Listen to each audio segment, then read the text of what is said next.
It all began on a quiet morning, the kind of morning that should have marked the start of something new and promising. After months of searching, weeks of negotiations, and days of packing, the house finally belonged to us.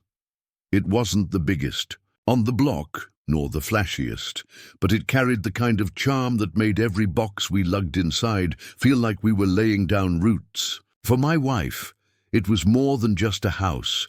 It was the first real place where she could put her touch on everything, a space where she could finally breathe. But of course, no story with a homeowners association ever starts without a storm brewing. Just beneath the surface, from the very first glance, the neighborhood had that perfect suburban polish, manicured lawns, identical mailboxes, and houses painted in the same two approved shades. It was the kind of community that looked picture perfect from a distance, but carried an unspoken weight, one that was felt as soon as you stepped foot inside. That weight had a face, and her name was Karen. She was the self-appointed guardian of all things orderly on our street. Her lawn was trimmed with military precision, her shutters painted an HOA-approved beige that looked more like sun-faded cardboard than anything else. And from the way she paced around with her clipboard tucked against her side, you would think she was preparing for a tactical operation rather than a neighborhood stroll. The trouble began before the welcome mat even hit the ground. As my wife carried boxes from the moving truck, Karen appeared like a shadow at the edge of our driveway. Her eyes darted, her lips pressed into a tight line, and her head tilted with the kind of suspicion reserved for someone committing a crime. To anyone else, we were just a couple moving into our home. To Karen, we were already suspects. She whispered something under her breath, scribbled on her clipboard, and marched off without a word. At the time, it seemed harmless. Just the nosiness of a neighbor who didn't know when to mind her own business. But it didn't take long for her to escalate. Only an hour later, just as my wife balanced two more heavy boxes in her arms, a pair of police cars rolled into the neighborhood, lights off, but presence unmistakable. They didn't come in a rush, didn't come blaring sirens. They came like they'd been called for something petty, but serious enough to warrant checking in. Karen stood at the curb, hands folded, face twisted in smug satisfaction. She had called them. From a distance, I could see her gesturing at my wife, pointing toward the boxes as if they were contraband, as though carrying your belongings into your home was somehow a violation. Her arms moved dramatically, her mouth never stopped moving, and every so often she glanced back at us, like she was watching a scene she herself had directed. The officers stepped out, slow and steady, their shoes crunching against the pavement. One of them adjusted his belt, the other scanned the area, and they both walked toward the moving truck with an air of casual authority. My wife froze mid-step, unsure whether to set the boxes down or keep walking, and then it happened. One officer, tall and sharp-eyed, caught sight of her face. He paused, stopped in his tracks, and leaned slightly toward his partner. His voice dropped into a whisper, barely audible but unmistakable to those close enough to hear. "Wait. Is that Ghost Viper?" The words hung in the air, cutting through. The silence in a way that made time itself slow down.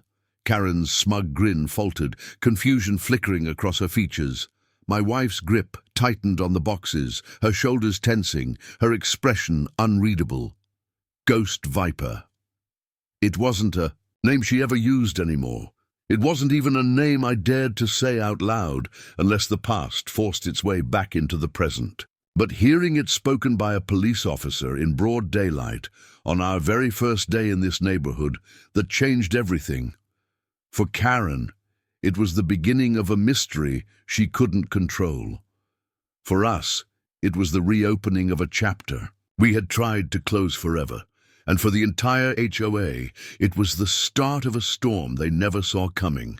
Because when you call the cops on the wrong person, sometimes you don't just invite trouble, you unleash it. And this was only the beginning. The silence after those whispered words was louder than any siren. Ghost Viper. For most of the world, it was nothing more than a rumor, a name passed. In secret circles, whispered in places where law enforcement and organized crime brushed too close. But for the officer who recognized her, it was like suddenly spotting a shadow from a forgotten war walking into the sunlight. Karen, of course, had no idea what she had just triggered. To her, this was still about boxes, appearances, and her obsession with enforcing rules. She had expected the officers to scold us, maybe even slap us with a fine before we'd fully unpacked. She hadn't expected them to hesitate, to look at my wife like they were standing in front of someone far more dangerous and far more important than the average suburban homeowner. My wife didn't flinch. She didn't stutter or stumble or betray even the smallest crack in her composure. Years of discipline had trained her to keep her face calm, even when her name, or rather her code name, was thrown at her like a grenade. She simply set the boxes down, straightened her back, and looked at the officers with an expression so steady it made them both shift on their feet. The officer who whispered exchanged a quick glance with his partner. That was all it took for Karen to sense that something wasn't going the way she expected. Her smug confidence faltered. She stepped forward, trying to inject herself into the moment, pointing back and forth between my wife and the boxes, as if insisting they enforce her complaint. But the officers didn't take their eyes off my wife, not even for a second. That's when I realized this wasn't just recognition, it was respect. The name Ghost Viper wasn't just some myth whispered in the shadows. To certain corners of law enforcement, it carried weight, fear, admiration, maybe both.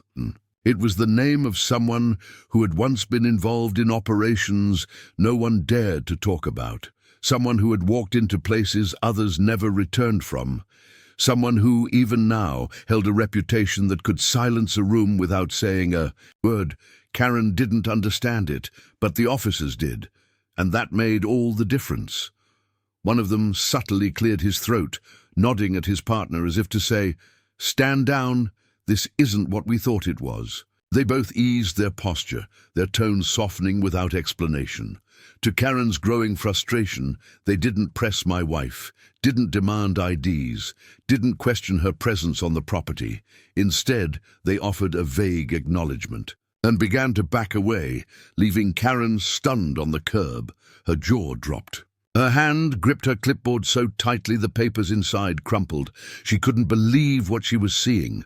To her, it must have looked like the officers were retreating, abandoning her after she had so confidently called them in. And, in a sense, that's exactly what was happening. But the real storm was only beginning, because Karen wasn't the type to take confusion as a reason to stop. No, for her, it was fuel. If the police wouldn't listen, if they wouldn't enforce her will, she would dig deeper, push harder, and demand answers. That little whisper, the name Ghost Viper, had planted something dangerous in her mind. She might not know what it meant yet, but she would want to, and that curiosity would become her obsession. As the police cars pulled away, the neighborhood buzzed, curtains twitched. Neighbors peeked out from behind blinds, watching the aftermath unfold.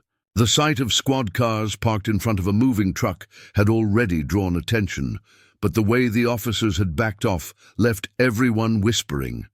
And whispering was something neighborhoods like this thrived on. By the time the last box was carried inside, the air around us was thick with speculation. Karen's voice rose above it all, carrying her indignation down the street. She muttered loudly about suspicious behavior and dangerous strangers, as though repeating it often enough would make it true. She scribbled more notes on her clipboard, her eyes flicking to our windows like a hawk circling prey. Inside, the house felt different now. What should have been a sanctuary already carried the weight of an unwanted spotlight. My wife moved through the rooms calmly, but I could see it in the way her shoulders tightened, in the way her eyes scanned the blinds. She knew the peace we had come here for was already cracking. And it wasn't just Karen's pettiness anymore. It was the fact that her past, a past we had tried so hard to bury, had been spoken out loud. Ghost Viper. It was a name that had once made allies trust her and enemies fear her. It was also a name that could ruin everything if the wrong people knew she was here. And now, thanks to one HOA Karen and her obsession with control, that name was floating through the air of a quiet suburban neighborhood. That night, as the street grew quiet, Karen's house remained lit. Through the blinds, I could see her pacing, tapping at her phone, rifling through papers. She was searching, she was connecting dots, and I knew it was only a matter of time before she went too far. The real question wasn't whether she would cause trouble. It was how much damage she would cause before she realized she had picked a fight with someone she should have left alone. And, as much as my wife wanted to leave Ghost Viper in the past, it seemed fate and Karen had other plans. The first move had been made. The game was on. The following days unfolded with the strange tension of a neighborhood that looked peaceful on the surface, but buzzed with curiosity beneath. The lawns were still cut, the mail still delivered, and the children still rode their bikes in circles around the cul-de-sac, but the air carried something heavier. Whispers clung to every driveway conversation, and eyes lingered a little too long whenever we walked outside. Karen, of course, was at the center of it all. She had turned her front porch into a command post. Every time we stepped outside, she was there, clipboard in hand, phone at the ready, eyes following our every move. It wasn't just watching, it was recording, cataloging, and piecing together a story only she believed. To her, this wasn't about boxes anymore. This was about the name she had overheard, the strange reaction from the officers, and the nagging sense that something bigger was unfolding right under her nose. It didn't take long before she began spreading her suspicions. At first, it was subtle. Passing comments slipped into conversations with neighbors, framed as concern for community safety. She asked if anyone else thought we were too private, if anyone had noticed how calm my wife had been when the police arrived.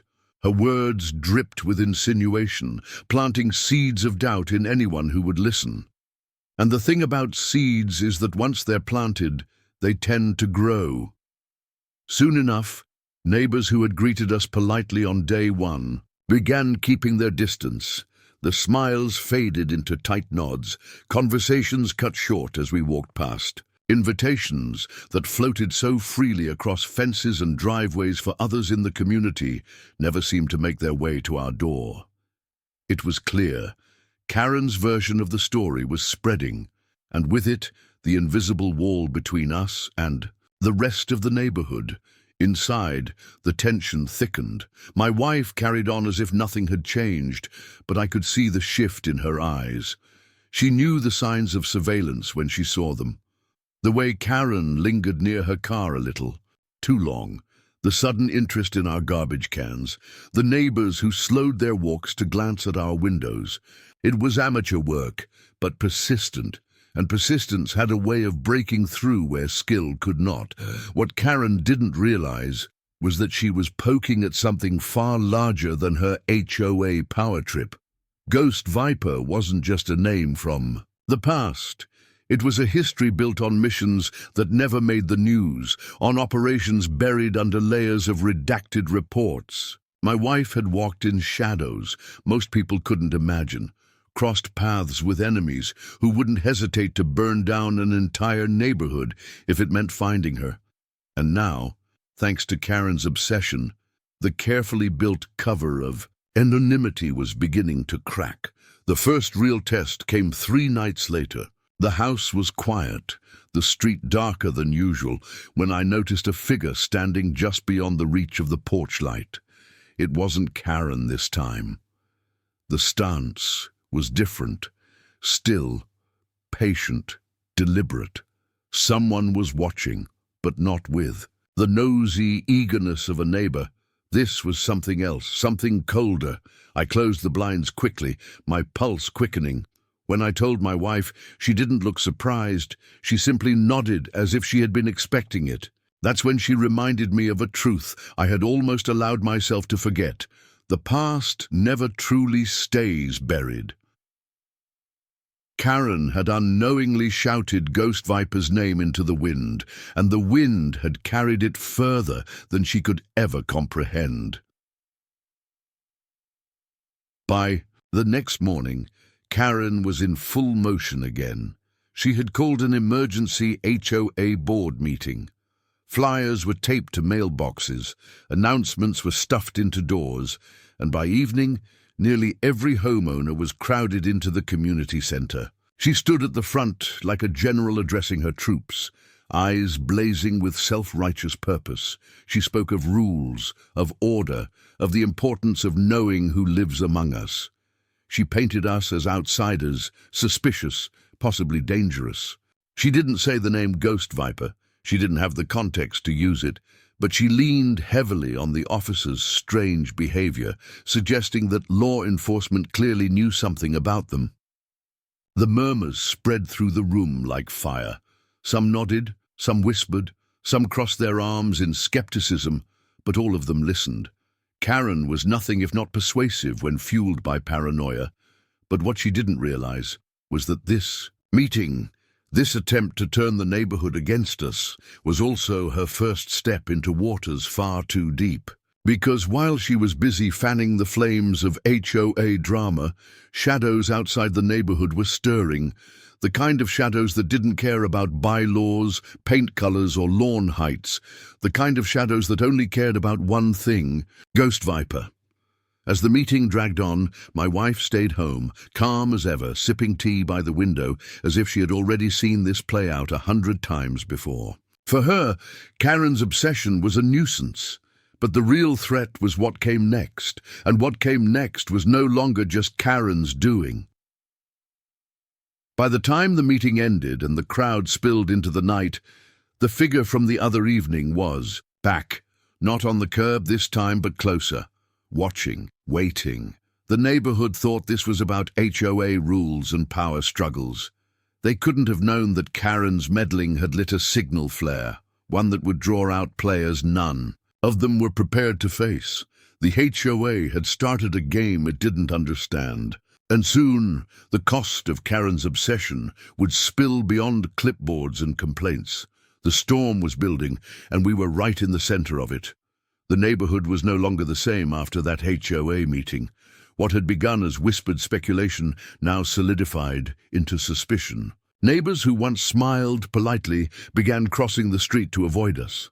Conversations hushed the moment we stepped outside, and Karen, emboldened by the murmurs of agreement she had heard in the meeting, moved with the confidence of someone who thought she had the entire community behind her. She doubled down. Every day, she circled our house with her clipboard, noting trivial details: the angle of our trash bins, the time we turned off our porch light, even the types of boxes we placed in recycling. To her, this wasn't about rules anymore.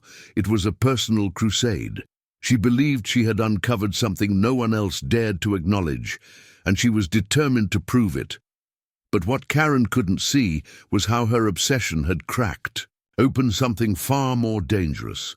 The figure who had lingered in the shadows wasn't just a curious neighbor. He was a scout. His presence signaled that word of Ghost Viper had traveled far enough to reach ears that never should have heard it. And in the world my wife had left behind, scouts never came alone. That week, I noticed subtle changes around the neighborhood. Cars parked just a little too long at the curb, strangers walking dogs they didn't own, delivery trucks idling with engines running even after packages had been dropped off. To most, it was nothing.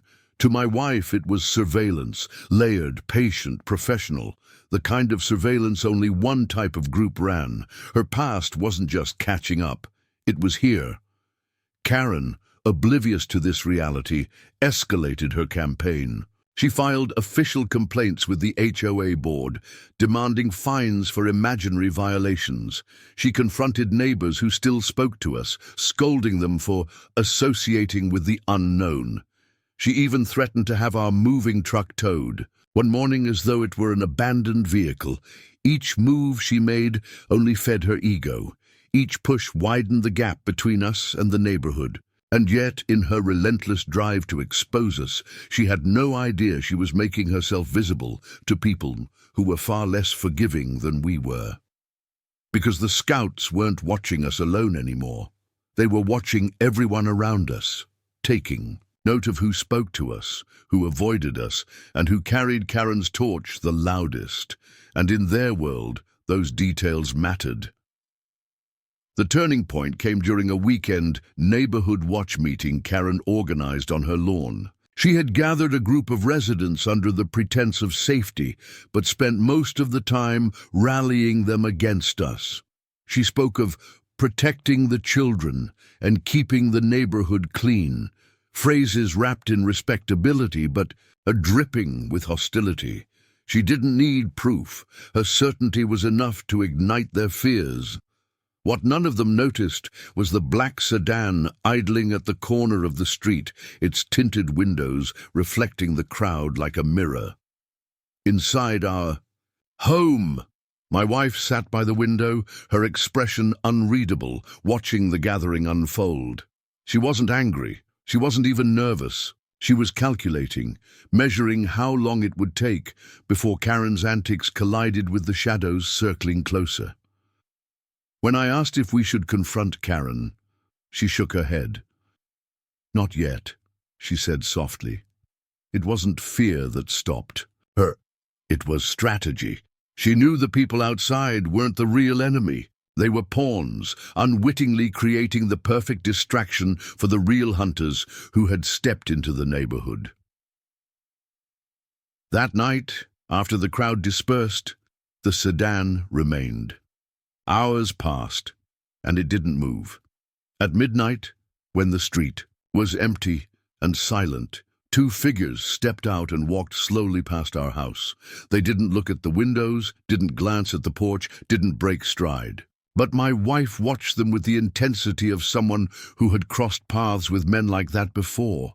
She whispered just one word to me before locking every door and drawing every curtain. "Mercenaries." Karen thought she was leading the charge against us. In truth, she had set the stage for something far bigger. Her petty crusade had become the perfect cover for professionals who were far more dangerous than any HOA board. And while the neighbors believed this was just about rules, lawns, and compliance, they had no idea that their own safety now hung in the balance. Because Karen's obsession had made the entire community a stage, and the audience wasn't just neighbors anymore. It was enemies who played for keeps. The lines between HOA drama and the ghosts of my wife's past were blurring, and soon everyone in this neighborhood would be forced to face the fallout. The storm was no longer on the horizon. It had arrived. By the 5th week in the neighborhood, the divide was undeniable. The HOA had shifted from suspicion to outright hostility. Neighbors who once waved from their porches now whispered behind cupped hands, and children who once rode their bikes freely were pulled back indoors whenever we stepped outside. Karen had successfully turned paranoia into community policy. 2. The latest HOA board meeting, the hostility became official. A motion was raised to review the compliance of our residency. In plain terms, they were preparing to weaponize bylaws to force us out. Karen stood at the podium, her voice trembling with a mix of outrage and self-importance. She listed fabricated violations, unapproved paint colors, alleged unauthorized activity in our garage, even the accusation that our moving truck had damaged the street's curb appeal. None of it was true, but truth had little power in a room where fear had already taken root. The board nodded, some reluctantly, others eagerly. And by the end of the meeting, a vote was passed to fine us heavily and review whether our continued presence was in alignment with community values. Karen left that meeting glowing with triumph, clutching her clipboard like a trophy, but she didn't realize that she wasn't the only one keeping score. The mercenaries had grown bolder. The black sedan returned nightly, sometimes with different occupants. One evening I noticed a drone buzzing overhead, hovering longer than any hobbyist's toy. My wife tracked its path with her eyes, her jaw tight, her silence sharper than words. She knew this wasn't surveillance for curiosity's sake, it was reconnaissance. Karen, in her obsessive blindness, mistook the mercenaries' presence for validation of her crusade. She boasted to neighbors that outside authorities were clearly investigating us, mistaking professionals in blacked-out vehicles for government oversight. She thought she had allies. What she really had was a wolf pack circling the herd, and she had painted a bullseye on her own community. The breaking point came late one Friday night. The neighborhood was still, porches dark, the kind of suburban, a quiet that should have been peaceful. Then, a loud bang shattered the silence. Karen's motion-activated floodlight snapped on, flooding the street with harsh white light. 3 masked figures moved with precision through the shadows, approaching our house with the confidence of men who had done this countless times before. They weren't here to watch anymore. They were here to act, but they weren't subtle enough. Karen, ever watchful, was awake at her window with her phone in hand. She thought she was catching us in some forbidden act. She began recording immediately, her voice carrying down the street. As she narrated what she thought was proof of our wrongdoing, she didn't realize she was documenting mercenaries in real time. My wife reacted before I even processed what was happening. She moved with speed and control, cutting the lights inside, ushering me toward the back of the house, with a precision that felt almost rehearsed. It wasn't panic, it was training. Ghost Viper was awake again. Outside, Karen's voice rose louder, calling neighbors, demanding someone else come watch. Porch lights flickered on, doors cracked open, and soon half the street was witnessing something they didn't understand. To them, it looked like chaos. Masked men creeping in the dark, Karen shouting accusations, neighbors frozen in fear.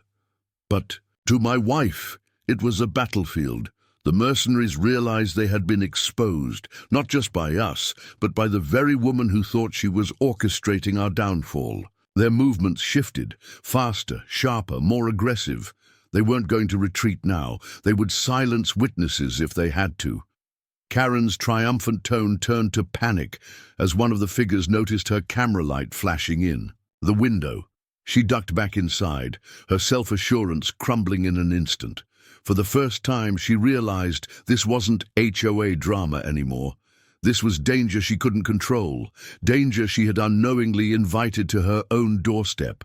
The neighborhood erupted into confusion. Some families locked their doors, others called 911, but the response time would never match the speed of what was unfolding. The mercenaries were moving now, and my wife was already one step ahead. In that moment, the entire facade of suburban order shattered. The HOA wasn't in control, Karen wasn't in control, and even the police weren't fast enough to intervene. The only person standing between the neighborhood and the storm was the very woman Karen had tried to destroy, Ghost Viper. And for the first time, the neighbors who had doubted, whispered, and turned their backs were about to see who she truly was. The storm had broken. The fight was here. The street was no longer quiet.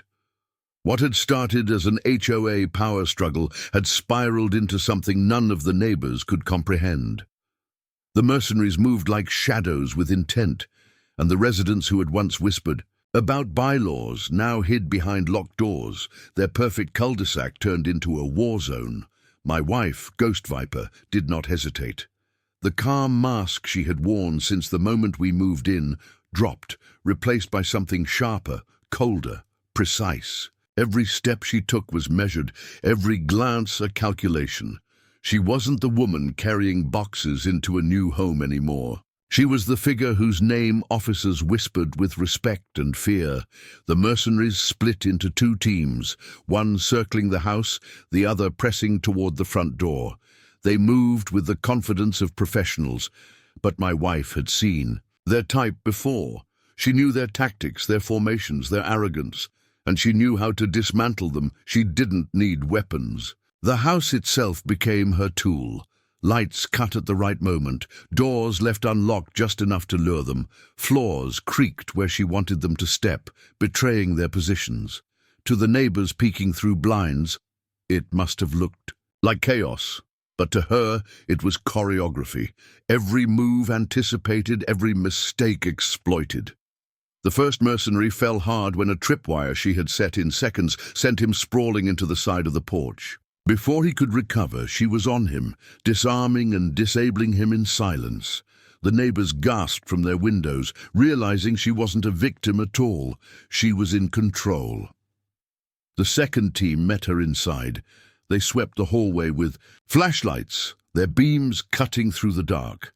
But she was already behind them, moving like a shadow within shadows. When the lights flicked back on, one was unconscious, the other disarmed, his weapon kicked neatly out the back door. Karen, trembling in her own living room, watched from a crack in her blinds. The same woman she had mocked, fined, and humiliated was now the one standing between her and danger. For the first time, Karen understood just how far out of her depth she was. The last mercenary tried to retreat, realizing the mission had failed. But the street wasn't quiet anymore. Sirens wailed in the distance, neighbors shouted, phones recorded every angle. He fled into the night, leaving his partners scattered in defeat. And there, in the middle of the cul-de-sac, my wife stood tall under the glow of Karen's floodlight. Calm, composed, Ghost Viper revealed. The police arrived minutes later, weapons drawn, but the fight was already over. They found 3 mercenaries incapacitated, weapons neatly collected in a pile at the curb, and an entire neighborhood staring in disbelief at the woman who had saved them. Karen tried to speak, tried to spin the story into her own narrative, but her voice cracked under the weight of what everyone had just witnessed. No one listened to her now. The clipboard in her hand looked ridiculous compared to the truth standing in front of them. The officers who had whispered her name weeks earlier exchanged a knowing glance. They didn't press her with questions. They didn't put her in cuffs. They simply nodded, acknowledging what she was and what she had chosen to do for a neighborhood that had turned its back on her. In the days that followed, the HOA's tone shifted. Fines disappeared, complaints evaporated. Karen, once the voice of authority, now found herself isolated, her credibility shattered by the very people she had rallied. The neighbors who had feared us now offered hesitant gratitude, though my wife never asked for it. She didn't need thanks. She needed peace, and in a strange way she got it, because no one in that neighborhood would ever cross her again. Not after what they had seen. Karen still lingered, of course. She always would, watching, whispering, scribbling on her clipboard. But she knew now what the rest of the street knew, that the woman she had underestimated was not someone to provoke. The HOA had wanted order. What they got was a protector they hadn't asked for, one whose name carried weight far beyond bylaws and property lines. Ghost Viper. The name had returned, not in whispers of fear, but in silent respect. And for the first time since we moved, the house truly felt like home.